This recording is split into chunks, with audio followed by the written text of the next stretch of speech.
ಹೇಳಿದ್ದೆ, ಮಗ ಕಡವೆ ದಾಟಿ ಬರ್ತಾನಂತ ಕೂಗಿ ಹೇಳಿದ್ದೆ.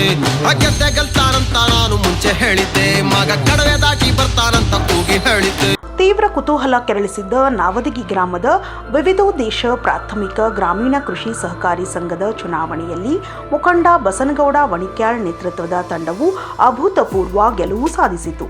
ಸಂಘದ 12 ಸ್ಥಾನಗಳ ಪೈಕಿ 4 ಸ್ಥಾನಗಳಿಗೆ ಅವಿರೋಧ ಆಯ್ಕೆ ನಡೆದು 8 ಸ್ಥಾನಗಳಿಗೆ ಶನಿವಾರ ನಡೆದ ಚುನಾವಣೆಯಲ್ಲಿ 8 ಸ್ಥಾನಗಳಲ್ಲಿ ವಣಿಕ್ಯಾಳ್ ಅವರ ತಂಡವು ಕ್ಲೀನ್ ಸ್ವೀಪ್ ಮಾಡಿ ಇತಿಹಾಸವನ್ನ ನಿರ್ಮಾಣ ಮಾಡಿತು.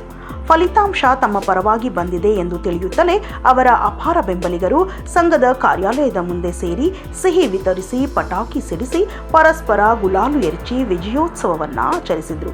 ನಂತರ ಗ್ರಾಮದ ಬೃಹನ್ಮಠಕ್ಕೆ ತೆರಳಿ ಪರಮಪೂಜ್ಯ ಶ್ರೀ ರಾಜಗುರು ರಾಜೇಂದ್ರ ಒಡೆಯರ್ ಶಿವಾಚಾರ್ಯರ ಆಶೀರ್ವಾದವನ್ನು ಪಡೆದುಕೊಂಡರು. ವಿಜಯೋತ್ಸವದಲ್ಲಿ ಸಂಘದ ನೂತನ ಸದಸ್ಯರಾದ ಬಸನಗೌಡ ವಣಿಕ್ಯಾಳ್, ಶಿವಲಿಂಗಯ್ಯ ಹಿರೇಮಠ್, ಪ್ರಭುಗೌಡ ಕಾಟ್ಮಂಡಿ, ಭೀಮನಗೌಡ ಸಲಗುಂದಿ, ನಿಂಗಣ್ಣ ಮಾಲ್ಗಿತ್ತಿ, ಮಲ್ಲಮ್ಮ ಪಾಟೀಲ್, ದೇವಮ್ಮ ಸಂಕನಾಳ್, ಧರ್ಮಪ್ಪ ಮಾದರ್, ಖಾದರ್ ಪಟೇಲ್ ನಾವದಗಿ, ಪರಪ್ಪಗೌಡ ಪಾಟೀಲ್, ಚಂದಪ್ಪ ಸಾಲ್ವಾಡ್ಗಿ, ಸಂಗನಗೌಡ ಇಬ್ರಾಹಿಂಪುರ್ ಹಾಗೂ ಗ್ರಾಮದ ಗಣ್ಯರು, ಹಿರಿಯರು, ಯುವಕರು ಇದ್ದರು. ಪ್ರಾಥಮಿಕ ವಿವಿಧೋದ್ದೇಶ ಸಹಕಾರಿ ಬ್ಯಾಂಕಿನ ಈ ಚುನಾವಣೆಯಲ್ಲಿ ಈಗಾಗಲೇ 4 ಸ್ಥಾನಗಳಿಗೆ ಅವಿರೋಧವಾಗಿ ನಮ್ಮೂರಿನ ಜನ ಆಯ್ಕೆ ಮಾಡಿದರು. ಆದರೆ ಕೊನೆಯ ಹಂತದಲ್ಲಿ ಉಳಿದ 8 ಸ್ಥಾನಗಳಿಗೆ ಒಂದು ರಾಜಕೀಯ ಕುತಂತ್ರದಿಂದ ಚುನಾವಣೆಯನ್ನು ಭಾರತೀಯ ಜನತಾ ಪಕ್ಷ,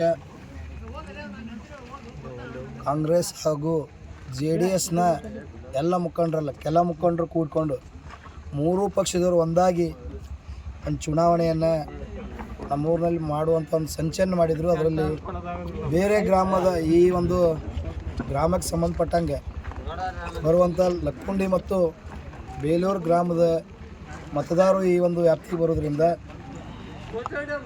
ಲಕ್ಕುಂಡಿ ಗ್ರಾಮದಲ್ಲಿ ಕೂಡ ನಮ್ಮ ವಿರುದ್ಧ ಸ್ಪರ್ಧೆಯನ್ನು ಮಾಡಿದರು. ಪ್ರಥಮ ಬಾರಿಗೆ ನಾವದಿ ಗ್ರಾಮದ ವಿರುದ್ಧ ಲಕ್ಕುಂಡಿ ಗ್ರಾಮದವರು ಸ್ಪರ್ಧೆ ಮಾಡಿದರು.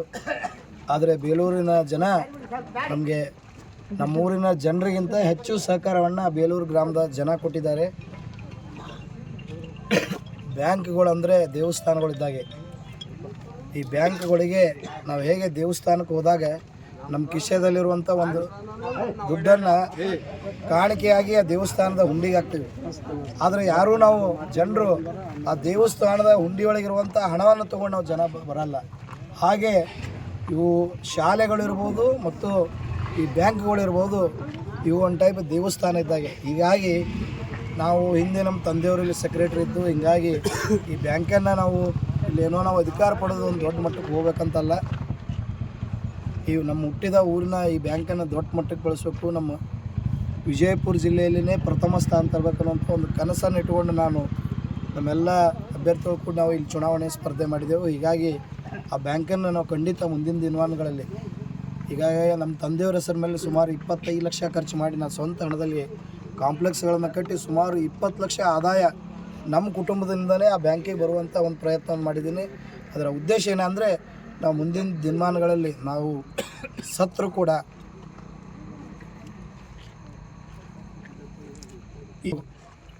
ಎಂದೂ ಕೂಡ ಹಿಂದೆ ಬೀಳಬಾರ್ದು, ನಮ್ಮ ರೈತರಿಗೆ ತೊಂದರೆ ಆಗಬಾರ್ದು, ಸಾಲ ಎಲ್ಲರಿಗೂ ಸರಿಯಾಗಿ ಮುಟ್ಟಬೇಕನ್ನೋಂಥ ಒಂದು ಕಾರಣದಿಂದ ನಾವು ಚುನಾವಣೆ ಮಾಡಿದ್ದೇವೆ.